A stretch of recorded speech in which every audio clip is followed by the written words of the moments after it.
Só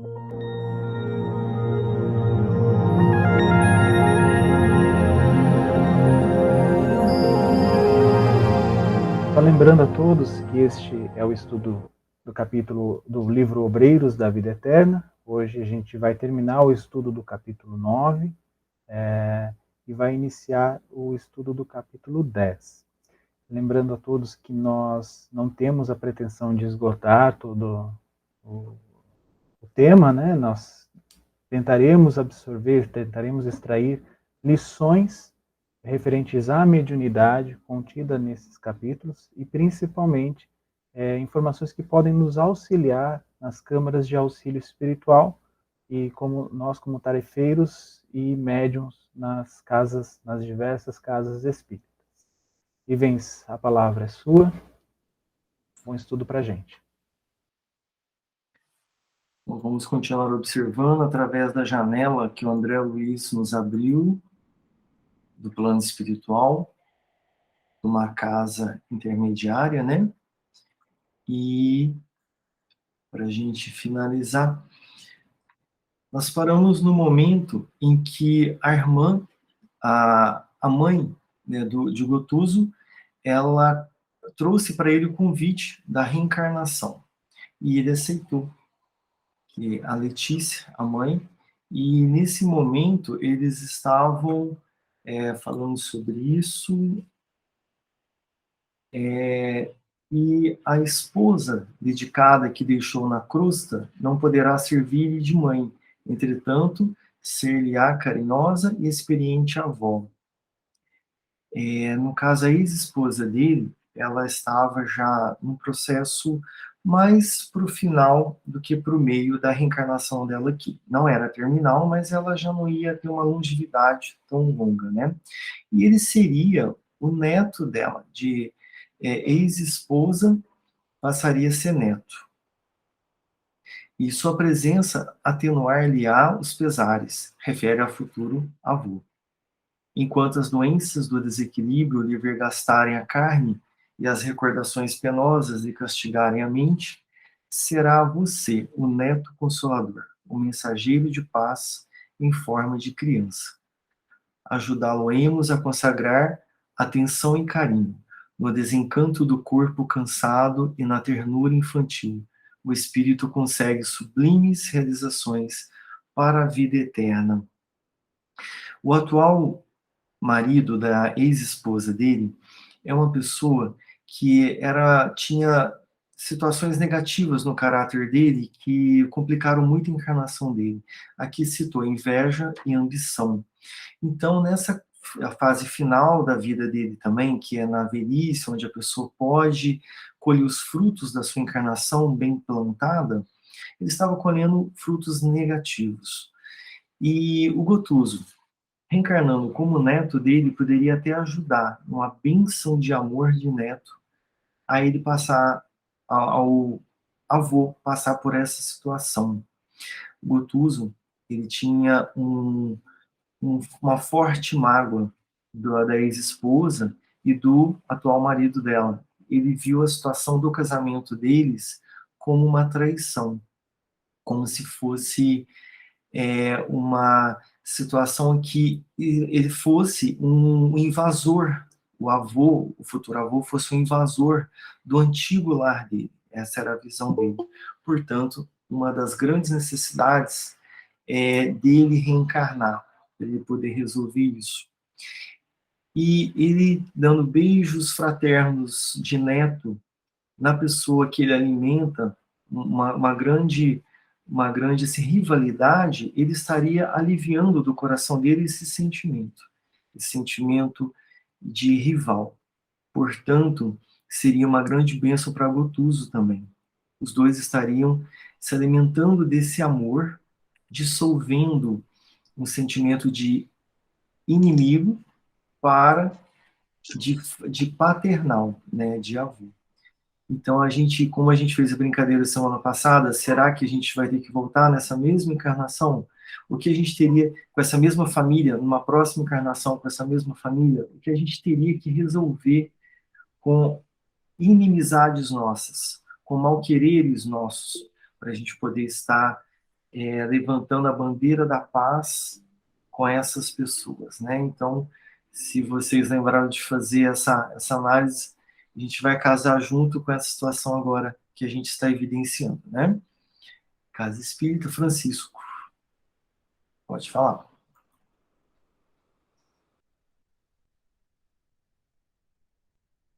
Sem som. Tá sem som, Francisco.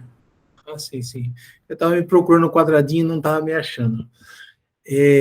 Na questão que você acabou de citar aí, sobre se resolver ou não pendengas familiares, palestra de amanhã a gente vai falar bastante sobre esse assunto. Interessante, já fica o convite, então, para a palestra de amanhã. E só nessa questão do Gotuso aí, porque a gente percebe nesse capítulo comunicação de dois espíritos. Uma é a Zenóbia, que não deixa de ter um padrão de luz muito elevado, né? E outra é esta que está sendo colocada como mãe do Gotuso, né? Que está se apresentando como mãe. A Zenóbia faz, na minha opinião, uma evocação fantástica para o trabalhador, né? Através daquela oração que ela eleva aos céus, dá um negócio fantástico. Ela traz ali um monte de diretrizes e princípios que a gente tem que buscar trabalhar bastante na casa espírita. E o que eu achei legal do Gotuso para que ele conseguisse dar aquele start, aquele up na situação evolutiva dele, foi necessário que ele destravasse o coração, né? Que também traz para a gente uma grande lição, né? Quando nós estamos com o nosso coraçãozinho com uma pedrinha quadrada dentro dele, a gente precisa dar um jeito de deixar ela redonda. Precisa trabalhar com tudo que estiver ao nosso alcance, com oração, com psicólogo, com psiquiatra, porque sem destravar o coração, o Gotuso é um exemplo clássico. Você pode trabalhar feito um doido na seara do Cristo, você pode ser o melhor trabalhador do Cristo, socorrer 250 pessoas por dia, você vai ficar sentadinho no banco até você destravar o seu próprio coração, né? O que nos leva a concluir também o quanto é importante o autoconhecimento, né? Muito mais importante de tudo quanto é coisa que nós possamos fazer dentro de uma casa espírita. O trabalhador precisa estar com muita cautela, nadando dentro de si. É isso. Exato, Francisco. Inclusive, a Letícia, a ex-mãe, disse ao Gotuso que ele estava sobre a ótica da ilusão. Ela enxergava de uma forma egoística, né, o que ele chamava de inimigo que estava no antigo lar dele. Ou seja, ele não via o verdadeiro sentido da situação do lar e nem compreendia muito bem os sentimentos dele. Na cabeça dele, o sentimento dele era certo, justo e correto. Então, o autoconhecimento já iria trazer o verdadeiro sentido e nome para cada sentimento que ele estava tendo. Aí ele ia conseguir ver a veracidade da situação. Nós estamos falando de um mentor, né? O Gotuso era um grande trabalhador da casa intermediária. E uma outra situação trazida também foi que ele seria filho de quem foi filho dele na última encarnação. Ele tinha afinidade com esse filho, tinha amor por ele. Então, seria um sentimento ali de neto e com pai. A gente vê, às vezes, algumas situações assim, os filhos com um cuidado muito grande com os pais, né? Quem sabe também, às vezes, não é uma situação assim, ninguém pode adivinhar nem saber, né? Pode ser que sim, pode ser que não. Mas ele poderia trazer também a possibilidade de ajudar na evolução do ex-filho dele. Assim como ele também seria auxiliado pelo filho, né? Ele como neto. Então seria um intercâmbio de ajuda para um com o outro. Sem falar o sentimento que ele despertaria nesses lares, que é o sentimento do pai e o sentimento de avô. Quando essa amorosidade, esse sentimento forte, essa questão da família, do sangue, da genética, que a gente tem assim, um cuidado maior pelo círculo familiar, Então despertaria mais ainda o amor entre eles, e o sentimento de amor acaba sendo incompatível com o sentimento de raiva, o sentimento, às vezes, de descuido, de desprezo, né? Quando um pai recebe o primeiro filho em casa, aumenta a responsabilidade dele, os cuidados dele para com a casa. Isso a gente diz, teoricamente, é o que se espera, não é o que acontece 100%, não é isso? Voltando para a nossa realidade, mas é um chamamento. E ouça quem puder ouvir, né? Vai ter um esforço maior para um futuro melhor. O pai se sente um homem novo, com mais coragem, tentando dar bons exemplos, boa educação, né? E um cuidado mais com as atitudes, com os exemplos que ele vai dar em casa. E então esse sentimento puramente de amor acaba elevando e enaltecendo as emoções por si só, né? E um cuidado maior com as atitudes dele para com a vida, para com a família, e pode mudar até uma ótica para a visão do mundo, para olhar outros filhos, outras famílias, porque ele tem em casa um filho, uma família. Então ele vai ter uma condição maior de alteridade. Então, digamos, essa trama reencarnatória, ela é muito bem feita, muito bem estabelecida, né, nos objetivos de estimular as virtudes, né? Nisso, o Gotuso pediu permissão para a Zenóbia para ele se aproximar da médium, a Luciana, lembrando que a Letícia estava dando a mensagem através da médium. E eles não viam a Letícia, eles viam somente a médium, obviamente. Né? A Luciana, a gente ressaltou semana passada que possivelmente a Zenóbia, alguém com um padrão mais elevado, conseguisse ver o espírito que estava dando a comunicação, né? Conseguia ver a Letícia. Então, o Gotuso se aproximou da médium, através da permissão, e quis abraçar a mãe, quis abraçar, beijar a mãe. E ela disse o seguinte: levanta-te, meu filho. Sei que você me ama intensamente. Todavia, há irmãos nossos que lhe esperam a estima e a compreensão. Não venho sozinho ao seu encontro. Enquanto me dispunha a visitá-lo, solicitei o comparecimento de alguém dos círculos mais densos, para colher a certeza de suas disposições. Para a nossa felicidade completa, não basta que você me beije e admire. É indispensável que se aproxime fraternalmente daqueles a quem ainda não sabe amar. Alguém confabulará conosco. Dentro de minutos breves, abrir-se-ão as portas desta casa de bênçãos, em benefício de nossa congregação familiar. Espere. Nesse instante, a ex-esposa dele se adentra no ambiente, sendo levada, auxiliada por uma mentora. Ela chegando ali, ela teve um certo susto ao ver Gotuso, porque ela tinha tido já experiências com ele no desdobramento, que ela foi assim rechaçada, ela não foi bem aceita por ele, porque o ciúme era grande, né? Então ele a viu como uma traidora. Então eu até coloquei aqui em negrito a frase da mãe: é indispensável que se aproxime fraternalmente daqueles a quem ainda não sabe amar.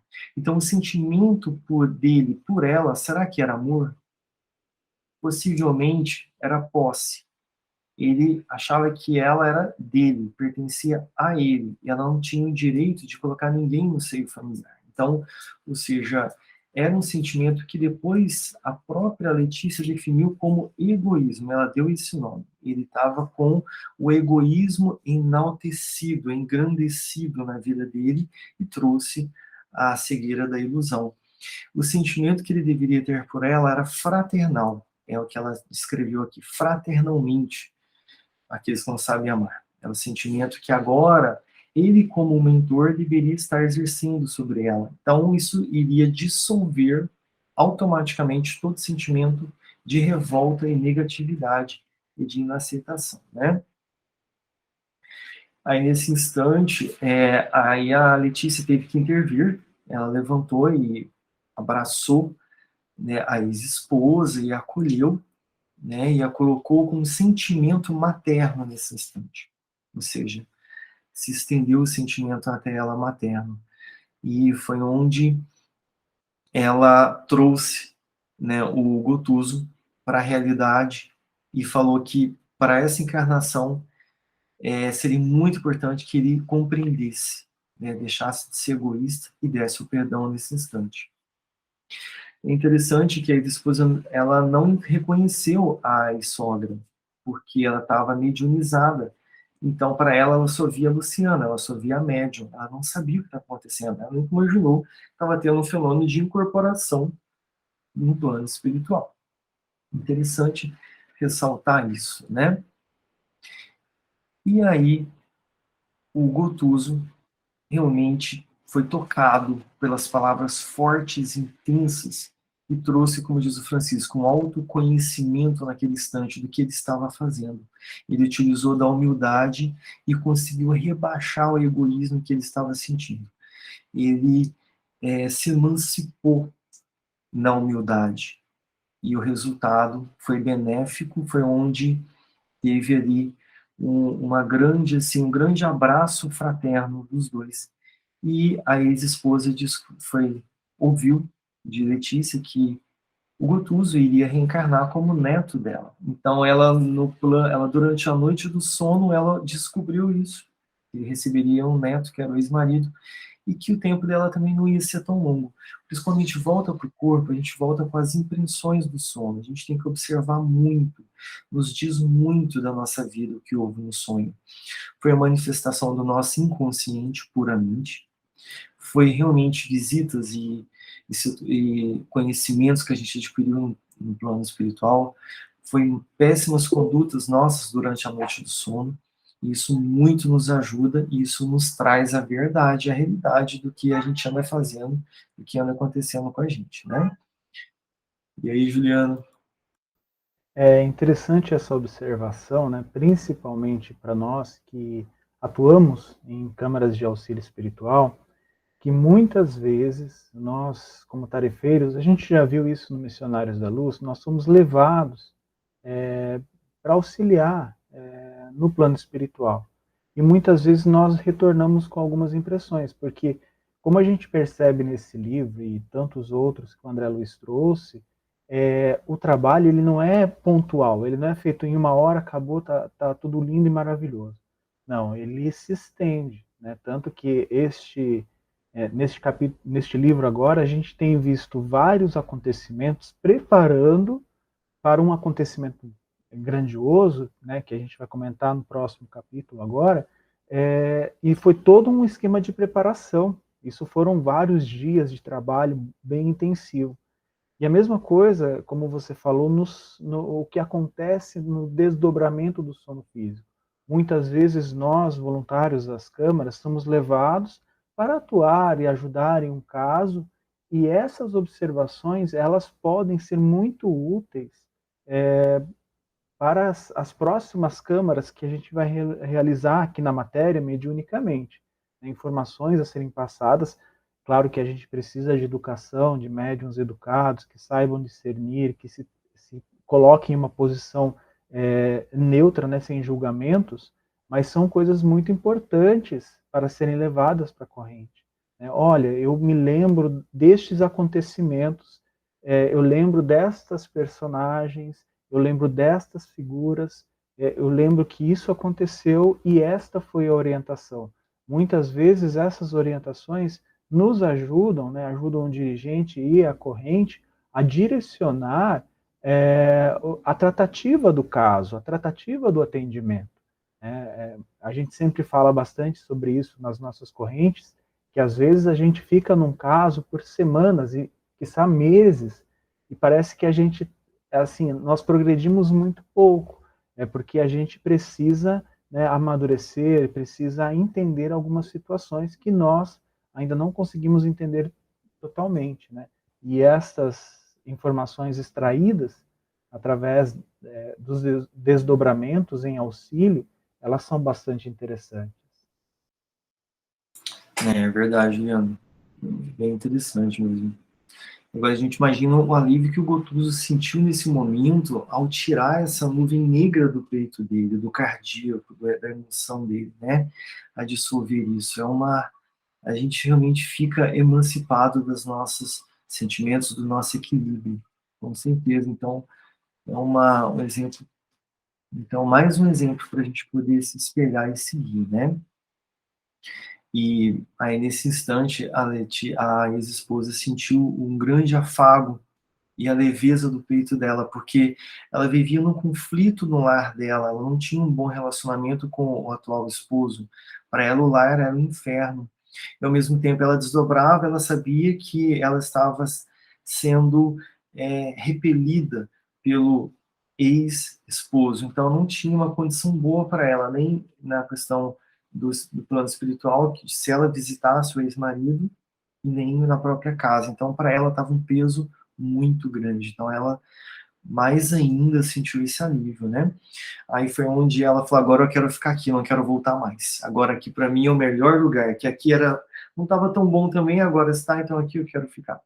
Aí a Letícia percebeu que ela estava se desequilibrando emocionalmente e não já estava fazendo mais bem para ela aquele encontro, pelo contrário. Agora o encontro estava sendo já desequilibrante, tem o momento certo, a dose certa para se estar nos lugares ali também, né? Mesmo que seja um lugar bom. Aí chegou o momento dela voltar para o corpo físico dela devido a isso, a um desequilíbrio que começou a se instalar, ela não suportou tanta emoção, realmente foi uma grande mudança na vida dela, né?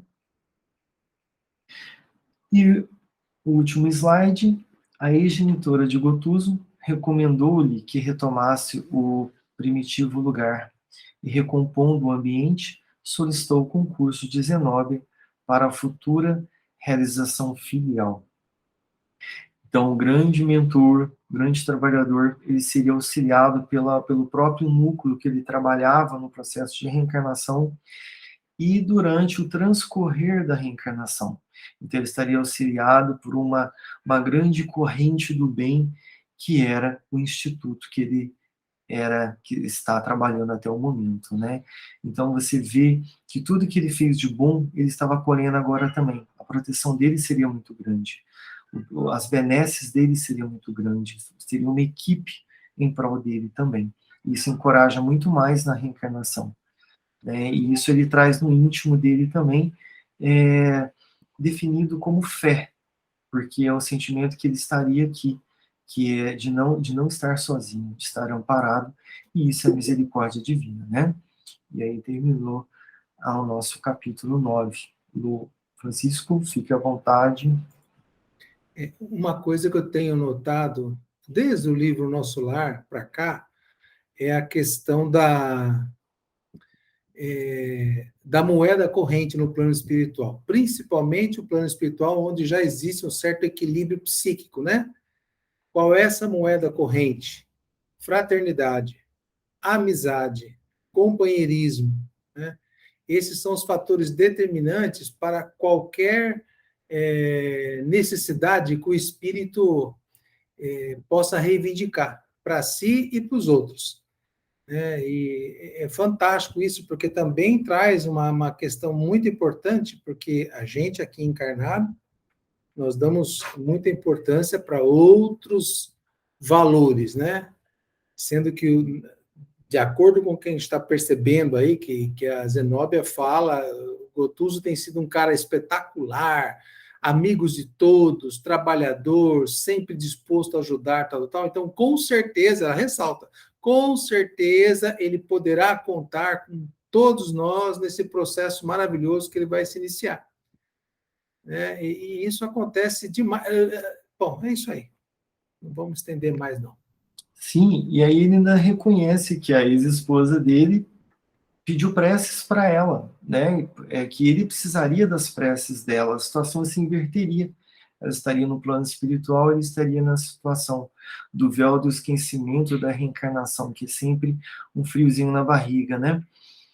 Do que a gente vai fazer, como a gente vai usar o nosso livre-arbítrio, que escolhas que vamos fazer, o que iremos sentir. Então, ele estava contando até com as preces da ex-esposa, que aí ela já estaria numa situação, digamos, bem melhor ao desencarnar, porque aparentemente ela é uma pessoa boa, só estava passando por uma prova pesada, e isso desequilibra mesmo, né? É natural que qualquer um esse desequilíbrio diante das provas pesadas mesmo, né? Mas não caiu. É importante isso. Alguém gostaria de comentar mais alguma coisa sobre esse capítulo, para a gente terminar? Aí o Juliano vai começar com o capítulo 10. Muito bem, então, acabou o tempo. Juliano, fique à vontade. A palavra é sua. Bom, pessoal, então vamos começar o estudo do capítulo 10, o fogo purificador. Como eu comentei anteriormente, é neste capítulo que tem o grande acontecimento que vinha sendo preparado.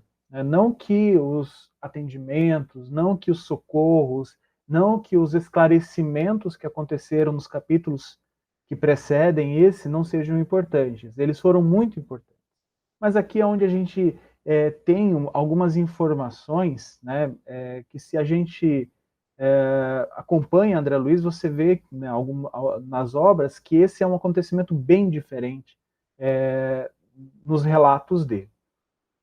O André Luiz começa relatando, falando que o Instituto recebia o concurso de vários servidores de outras organizações socorristas da mesma natureza daquele instituto, né, que é a Casa Transitória Fabiano, enquanto a irmã Zenóbia se mantinha absorvida pelos quefazeres imperiosos do momento, cercada de assessores, orientando atividades alusivas à mudança própria.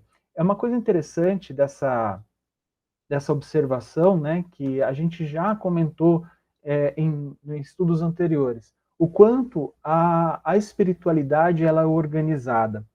Muitas vezes nós achamos que por eles serem muito organizados, nós não precisamos de organização em nossas tarefas de auxílio espiritual.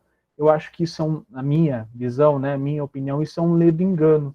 Nós precisamos sim de certa organização, porque facilita muito o trabalho. Você vê aqui que a Zenóbia, que era a coordenadora daquele instituto naquele biênio, né, porque eram a cada 2 anos eles trocavam, né, ela tinha todo um planejamento dos acontecimentos. Então, todas essas equipes vieram dar suporte, eles já sabiam exatamente o que iriam fazer, porque a Zenóbia já tinha direcionado cada um desses voluntários, desses trabalhadores, né, das outras casas, principalmente por um acontecimento daquele tamanho, né, como a gente viu, que é esse fogo que chegaria para purificar aquela região.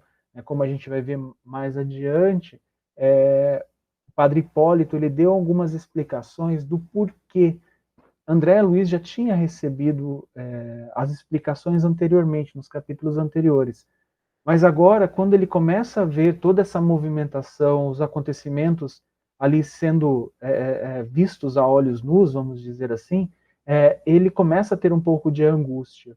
Então, o Padre Hipólito vem nessa figura de explicar, esclarecer, lembrar o André Luiz do porquê aquilo estava acontecendo. Porque muitas vezes, eu quando li a primeira vez este livro, eu li este capítulo, eu fiquei um pouco assustado, né, realmente, porque não entendia muito bem o porquê dos acontecimentos, né, o porquê desse fogo vir do céu, o porquê disso, das coisas ali tomarem aquele rumo. Mas agora, com a gente estudando, a gente fazendo uma releitura, observando cada ponto, a gente consegue ter uma compreensão maior, né? É interessante que aí dividiu-se as tarefas de todos eles, né? E uma das observações que o Padre Hipólito fez para o André Luiz, que me chamou a atenção, foi que nos círculos carnais, para atendermos aos enigmas evolutivos ou redentores, somos francos prisioneiros do campo sensorial, prisioneiros que se comunicam com a vida infinita pelas estreitas janelas dos 5 sentidos. Eu coloquei isso porque me chamou a atenção.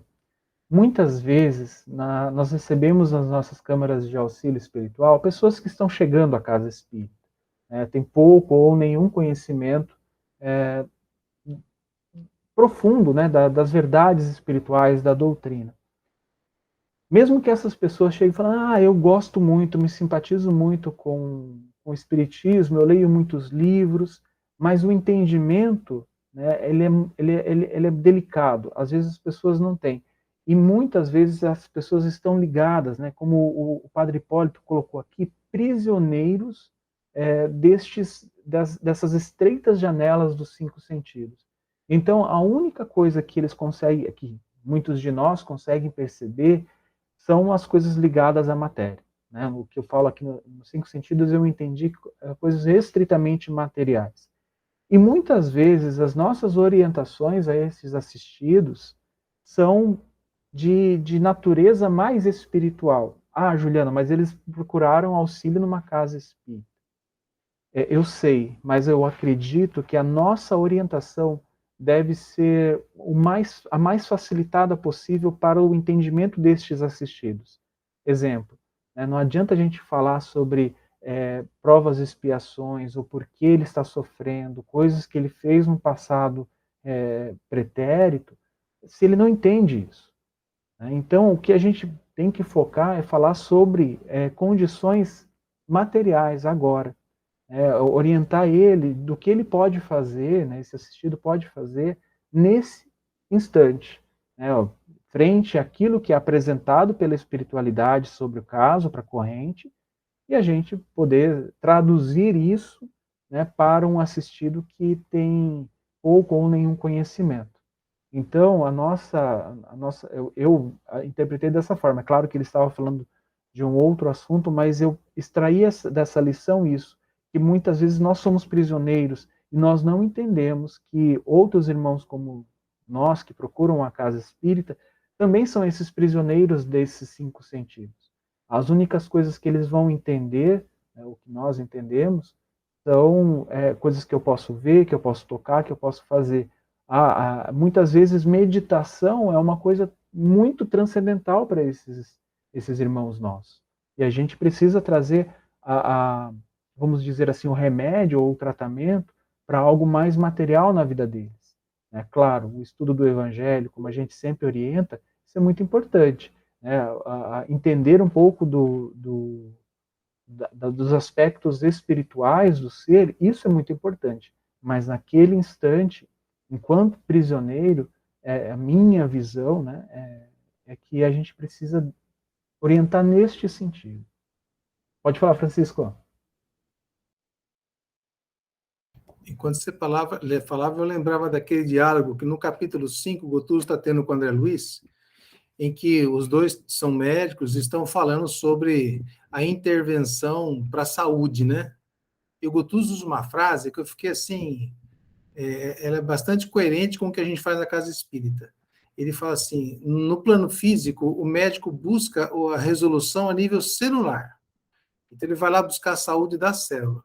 Aqui, meu amigo, nós fazemos as cirurgias e os tratamentos a nível mental, porque a necessidade dessa nossa clientela é em cima de suas crenças, de sua religiosidade, do que eles acreditam, né? E se alimentam.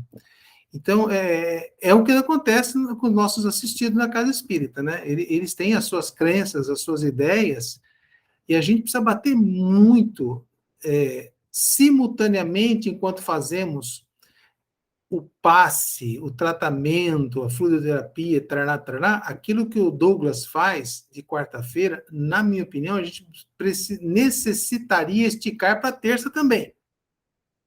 Né? Acabou a palestra, vai se reunir, nós vamos atender lá 10, 12 pessoas, faz a rodinha e distribui um princípio para que eles possam ir conversando enquanto a gente vai fazendo os tratamentos. E não vai embora depois que toma o passe. Volta para a rodinha para a cirurgia mental, no campo mental. É isso. É interessante isso, né? Porque nós precisamos, sim, como você falou, ir buscar mais lá no fundo. Mas eu acho pertinente essa observação, mas isso tem que ser feito aos poucos, né? A medicação, ela é gradativa, né? A gente não pode fazer uma incisão muito profunda, né, enquanto a gente não tem esse conhecimento. Mas é muito interessante também nessas observações que o André Luiz ficou realmente impressionado com tudo aquilo que estava acontecendo e ele até fala com o padre Hipólito assim, nossa, se as pessoas lá na matéria soubessem do que acontece aqui, que conseguissem vislumbrar isso, e aí o padre vai explicando para ele que as coisas não são bem assim, né? Que mesmo aqui na matéria, nós não temos o entendimento completo de tudo, né? Nós temos uma visão muito limitada, né? Quantos anos, milênios, séculos a gente tem estudado muitas manifestações da natureza e a gente ainda não compreende tudo. A medicina ainda não compreende totalmente o funcionamento do corpo humano, né, do seu metabolismo, suas reações. A física ainda não entende, não consegue explicar toda a dinâmica da matéria. Eu acredito que a filosofia, a psicologia ainda não conseguem explicar muitos escaninhos da mente humana, da psique humana. Isso é muito, ainda para a gente é uma estrada a percorrer. Então, quando o padre Hipólito faz essa referência para ele, eu achei muito legal que o padre Hipólito coloca assim, ó, a matéria e as leis em nosso plano permanecem bastante diferenciadas, embora emanem da mesma origem divina. Então, quando o padre Hipólito estava explicando para ele assim, olha, eles não têm conhecimento suficiente para entender as coisas da matéria. Aqui as coisas são em outro nível de diferença, são muito, muito, muito diferentes mesmo. Né? Então, tanto que eu sempre observo que o André Luiz tenta fazer analogias, né? Analogia é uma comparação imperfeita com a realidade apresentada. Então, ele vai fazendo analogias do plano espiritual com aqui. E quando a gente vê que André Luiz está fazendo uma analogia, ele está tentando explicar algo. Não quer dizer que aquela coisa seja dessa forma. E a mesma coisa aqui quando o padre Hipólito fala sobre essa matéria deles lá. Porém, toda essa matéria deles e a nossa, elas, como ele coloca aqui, elas emanam da mesma origem divina. Então, elas seguem os mesmos princípios da lei natural, que é a lei divina. Então, por mais que sejam diferenciados, algo impressionante, né, principalmente para o André, que estava vendo isso em primeira mão, né, tudo ali ainda era regido pelas mesmas leis divina, natural, né, que nós aprendemos lá no Livro dos Espíritos, que regem a matéria. E eu acredito, isso aqui é claro que é uma concepção minha, mas todas as leis, todos os patamares evolutivos do universo, a mesma lei natural.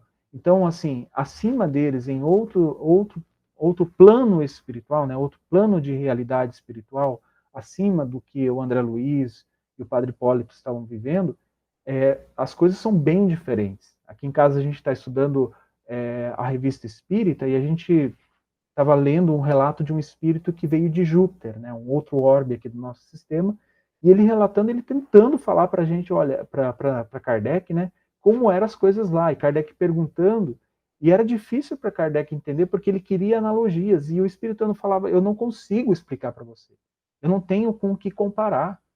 Né? Então, mas assim, uma das coisas que ficou clara quando esse espírito falava para Kardec é que é a mesma lei. A mesma lei que rege aqui a matéria, os planos espirituais da Terra, rege dos outros orbes nos universos infinitos. Mas continuando aqui, porque eu já não quero devagar tanto,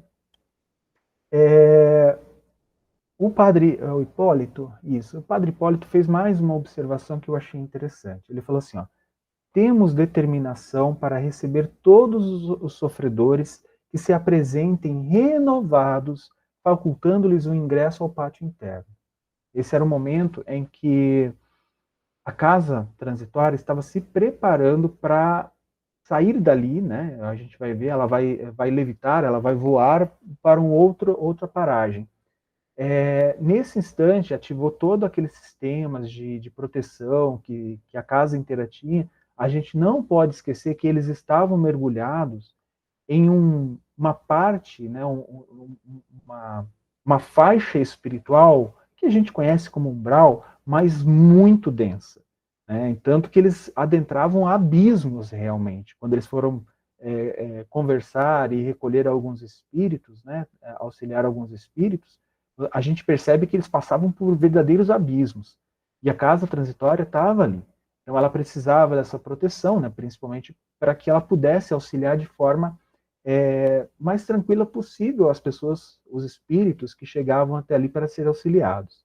Então, nesse instante, né, nas últimas horas, a irmã Zenóbia e os demais administradores da instituição ordenaram o acolhimento de todos os transviados que se aproximassem de nós com sinais legítimos de transformação moral para o bem.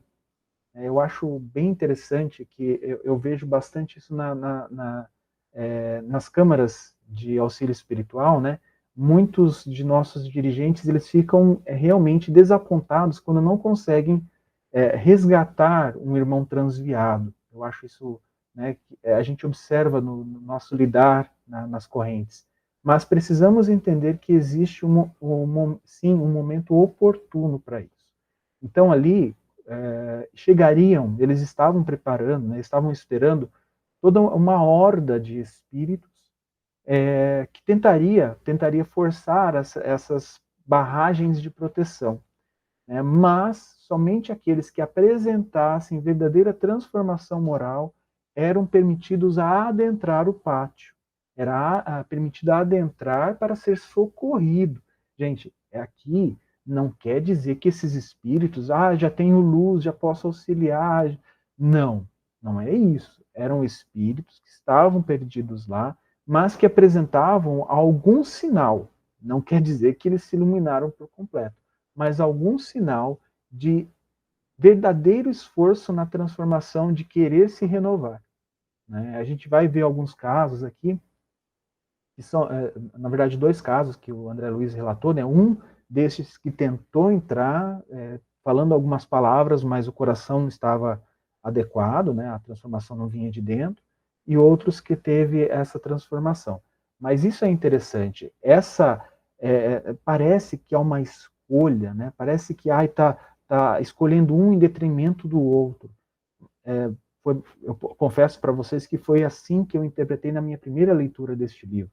Mas estudando e aprendendo um pouco mais da doutrina, nós percebemos que não é isso, né? É o momento oportuno. Com as nossas vivências na Câmara de Auxílio Espiritual, nós percebemos isso. Muitos espíritos, né?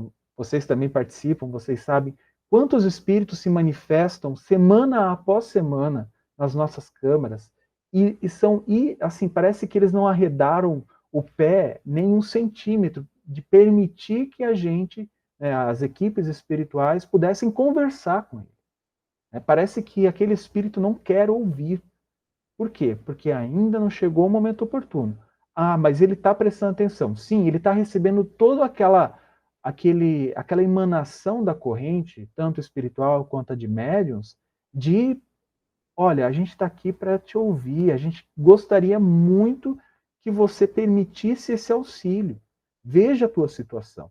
Mas essa é a emanação para ele e às vezes demora semanas para que ele consiga se permitir.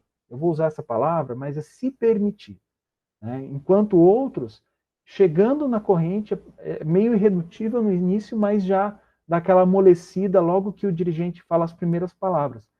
É porque o dirigente é diferente? Não, não é. É porque aquele irmão nosso, né, não está realmente preparado para essa transformação. Ele não apresenta nenhum sinal de melhora, como estes irmãos, né, que ele colocou em duas situações: aqueles que vão poder entrar apresentando pequenos sinais de melhora e aqueles que não apresentam não vão conseguir transpassar, né, a proteção deles, né, a emanação da proteção, ela era horizontal, então afastava os espíritos, né, da casa fabiana, né, da casa transitória. Continuando aqui, deixa eu ver minha próxima anotação. Quando começou a aparecer no céu os sinais do fogo, realmente, né?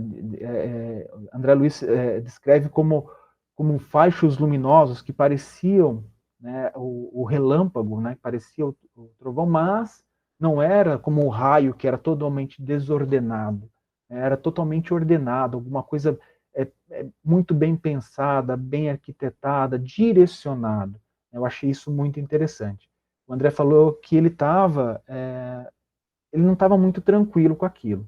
E aí o padre Hipólito tentou acalmar ele, né, falando assim, ó, o trabalho dos desintegradores etéricos, que seriam esses raios, né, que seriam esse fogo que iria varrer toda aquela parte, invisíveis para nós, tal a densidade do ambiente evita o aparecimento das tempestades magnéticas que surgem sempre quando os resíduos inferiores de matéria mental se amontoam excessivamente no plano.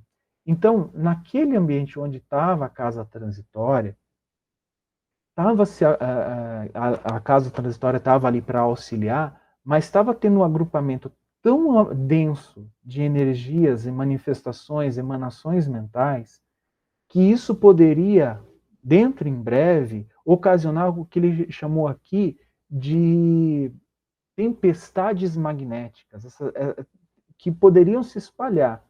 Essas tempestades poderiam talvez afetar, né? Ele não deixou claro aqui, mas eu acredito que seja, que poderiam afetar os planos, né? Então isso poderia afetar, inclusive aqui na crosta, inclusive próximo de onde estaria esse local, né? Vamos dizer assim, na localização geográfica aqui no globo, onde se localiza esse ambiente. Então, para evitar que isso acontecesse, quando eles percebem esses amigos da espiritualidade, e aqui eu acredito que seriam aqueles que têm capacidade para avaliar essas situações, né? Então seriam espíritos co-criadores, né, que já estariam mais, vamos dizer assim, em planos, talvez no nível de ministros, de colônias, esse tipo vamos dizer, colocar cargo aqui, né? Esse tipo de cargo, são essas entidades que avaliam isso e falam, olha, ali está uma formação mental, magnética, muito perigosa. Então, nós precisamos nos precaver. Eu comparo quando os nossos engenheiros, nossos fiscais conseguem perceber que uma determinada região está comprometida geologicamente. Então, fala assim, olha, gente, aqui vai acontecer um acidente, uma catástrofe logo, logo. Vamos tomar providências antes disso acontecer? Não vamos esperar que isso aconteça, né? Então, é isso que eles fizeram. Antes dessa catástrofe acontecer, vamos tomar aquilo que a gente pode, né, pode fazer. Mas ali é um agrupamento de espíritos. Então, este mecanismo do fogo purificador, ele vem a fazer isso, a evitar que uma catástrofe maior aconteça. E é claro que aqui nesse instante, na verdade foi o Jerônimo que explicou, desculpem, gente, o Jerônimo que explicou para ele. Uma coisa interessante é que o André Luiz estava bastante preocupado com os espíritos que vivem ali, nas profundezas, né? Mesmo que emanações mentais muito ruins, há poucos capítulos a gente viu que muitos desses estavam proferindo blasfêmias contra eles, né? Muitas inverdades, falando coisas horríveis, mas André Luiz não guardou esses ressentimentos, mágoa, nada desse tipo por aqueles espíritos, né? Aquelas pessoas. Então ele estava bastante preocupado. É por isso que o Jerônimo vem a explicar para ele a necessidade disso, né?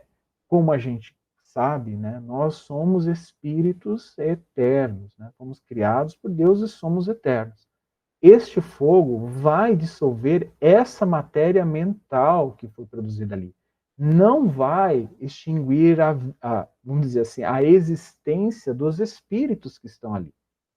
Nós já estudamos sobre isso, né, da matéria mental. A gente vai falar mais sobre isso no livro Mecanismos da Mediunidade, mas essa matéria mental estava tão densa e atrapalhando tanto que ela seria dissolvida, a matéria mental.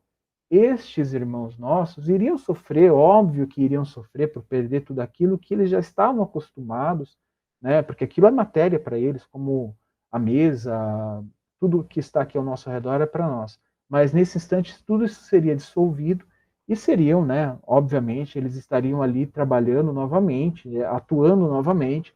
Essas formações iriam começar de novo, mas até chegar a esse ponto crítico, um ponto perigoso, ela demoraria.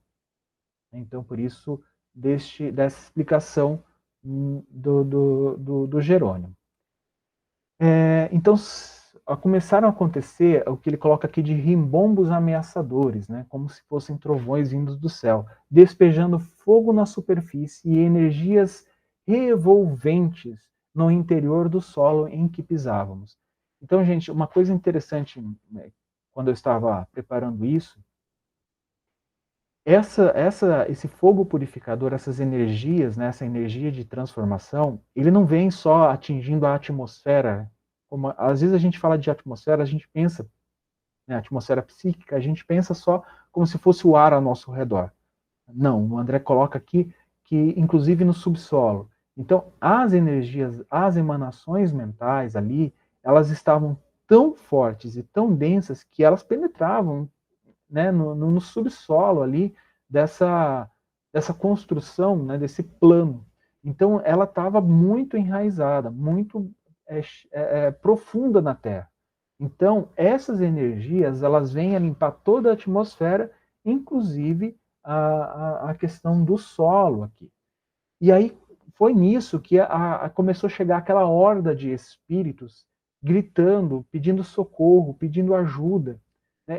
Eu imagino, assim, é claro que eu não consigo alcançar a bondade, a fraternidade desses irmãos que estão ali, mas eu imagino a angústia deles. André Luiz descreve um pouquinho disso, né, o aperto no coração em ver aquelas pessoas que estavam ali pedindo socorro, aquele trovão descendo do céu, aquele fogo, né? O André Luiz descreve dessa forma, aquele fogo transformando tudo ali, o chão tremendo como se fosse um terremoto realmente, e você não podendo abrir a porta para ajudar toda aquela multidão, né? Porque como eles tinham recebido as informações, não dava. E como a gente estudou aqui, né? Falando sobre isso agora há pouco, isso não era certo, isso não era o adequado naquele momento. Né? Seriam espíritos que iriam atrapalhar muito mais do que auxiliar todo aquele trabalho da Casa Transitória de Fabiano. Então, começaram a falar, né, ajudai-nos por amor de Deus, recolhei-nos por caridade, seremos perseguidos pelo fogo devorador. E aí o André coloca uma coisa interessante aqui. Ó. Entretanto, com maior ou menor intensidade, todos os sofredores exibiam escuros círculos de treva em torno de si. Né, eu acho que isso é uma questão bastante interessante, né, para nós, que, assim, médiums que têm essa capacidade de vidência, essa capacidade de dupla vista, fica mais fácil. Muitas vezes, estes espíritos se apresentam dessa forma e fica fácil identificá-los, né, que realmente quais são as suas intenções. Mas muitos não trazem. Nesse instante, né, o que a gente tem aqui é que muitos deles traziam é como se esse manto de sombra tivesse neles. É claro que todos ali na casa transitória de Fabiano, eles estavam sintonizados na tarefa, como uma corrente realmente. E aí é óbvio que alguns tinham em maior ou menor grau de evidência, como a gente vai ver aqui, a Luciana falando um pouco sobre isso, mas eu acredito que essa corrente facilitava a percepção destes trabalhadores, né? Inclusive André Luiz, que se vocês forem lembrar nos capítulos anteriores, só a Luciana ela relatava aquilo que ela estava vendo nos espíritos que se apresentavam, nas entidades que se apresentavam. Nesse instante, André fala que ele vê este manto, ele vê essas manchas negras nestes irmãos. É óbvio que eu acredito que seja o trabalho em conjunto da corrente. Tanto que uma das entidades, ela rogava a eles assim, ó, tende piedade de mim, as fogueiras ameaçam-me, penitenciam-me, fui pecador, mas espero contar com o vosso auxílio para reabilitar-me. Que frase bonita, né? Realmente parece que esse irmão estava querendo o auxílio. Mas a Luciana ela estava ali, né? E André Luiz ele narra que essas rogativas dele sensibilizavam, realmente todos ali estavam sensibilizados. Só que a Luciana, que tinha dons de dupla vista, né, de evidência, né, a mediunidade de evidência dela era muito exaltada.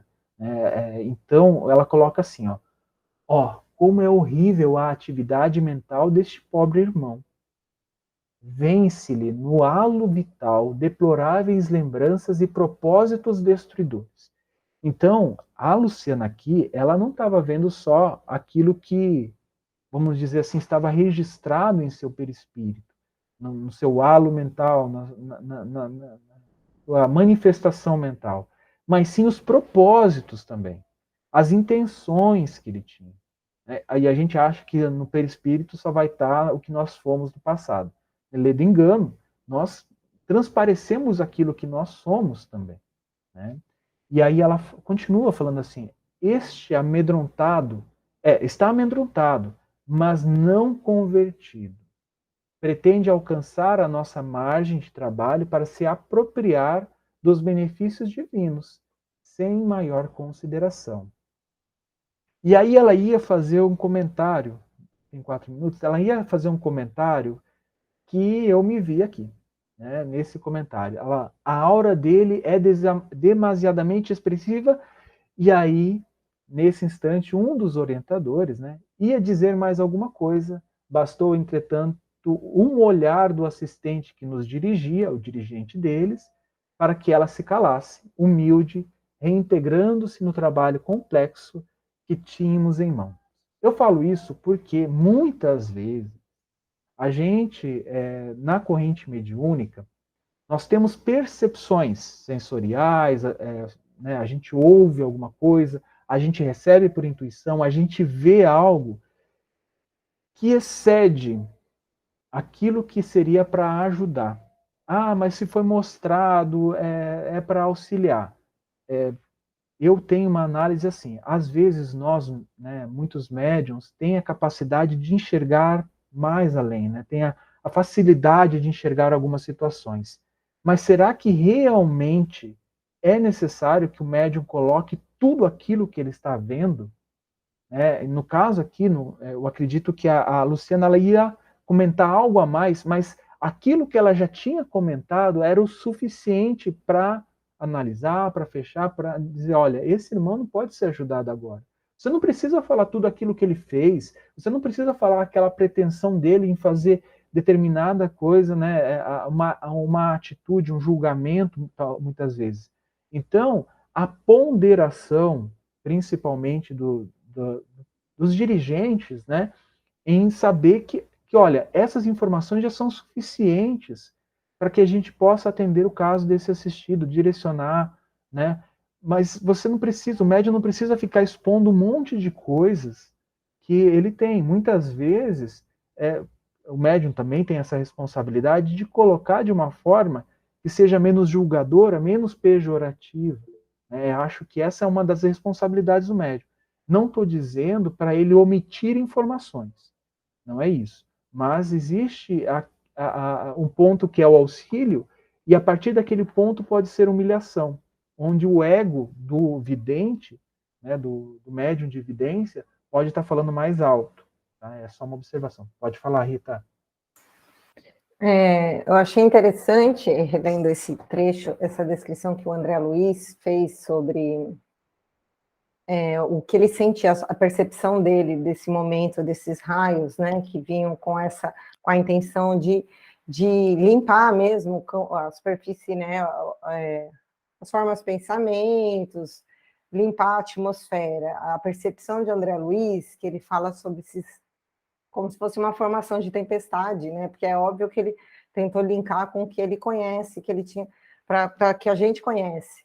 E a questão também de algo como se fosse um terremoto, algo que se movimentasse nos pés dele. Eu lembrei muito da mesma descrição que é feita sobre o momento da morte de Jesus, né? De quem estava ali, né? Os evangelistas, quando eles vão falar sobre esse momento que aconteceu em Jerusalém, eles falam dessa suposta tempestade que se formou e desse estrondo e desse terremoto inexplicável, né? Que foi a sensação que eles tiveram ali. Então eu fico, né? Isso é um achismo, pensando que talvez neste momento o campo mental, as energias, elas estavam tão baixas, tão densas, que provavelmente a espiritualidade veio com essa equipe aqui, né, para poder fazer essa limpeza na atmosfera, né, do planeta, assim, na nossa crosta, para que realmente todo o auxílio após, né, o desencarne de Jesus possa ser efetuado. Então, eu linkei muito com esse momento do desencarne de Jesus, que a descrição é muito parecida, assim, com o que André Luiz descreve para a gente. Era isso. Realmente, Rita. Bom, pessoal, são 19h31, né? Nosso tempo se esgotou. Na semana que vem nós continuamos a falar sobre isso, né? Tragam as suas observações, né? Vai que eu esqueci algum comentário, vai que eu não marquei algo que é importante. Por favor, nos lembrem, né? Nos ajudem. E quem gostaria de fazer a nossa prece de encerramento?